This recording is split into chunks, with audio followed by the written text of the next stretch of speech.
নমস্কার বন্ধুরা, মৌসুমি হোম কিচেনে সবাইকে স্বাগত। আজকে বানাবো সাদা পনির পেঁয়াজ দিয়ে। এখানে পনিরগুলো ভাজতে দিয়ে দিয়েছি, হালকা করে ভেজে নেব। ভাজা হয়ে গেছে, আর নামিয়ে নেব।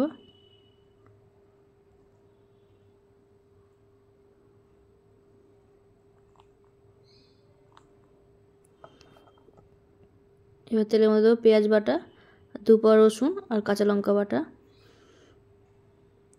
এর লবণ আর চিনি। ভালো করে পেঁয়াজটাকে ভেজে নেব, কাঁচা গন্ধ চলে যাওয়া পর্যন্ত। এবার দিয়ে দেবো কাজু আর চারমগজ বাটা। কাজু চারমগজ বাটা দিয়ে গ্যাসের আঁচ কমিয়ে আবার কিছুক্ষণ কষিয়ে নেব।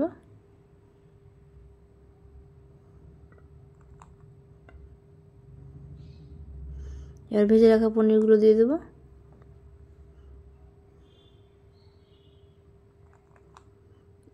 তারপরে কিছুক্ষণ কষিয়ে নেব পনিরগুলো দিয়ে।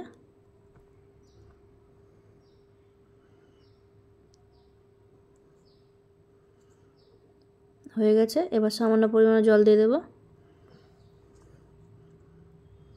এবার কিছুক্ষণ ফুটিয়ে নেব। হয়ে গেছে, এবার দেবো কাসুরি মেথি, দিয়ে নাড়াচাড়া করে নামিয়ে নেব।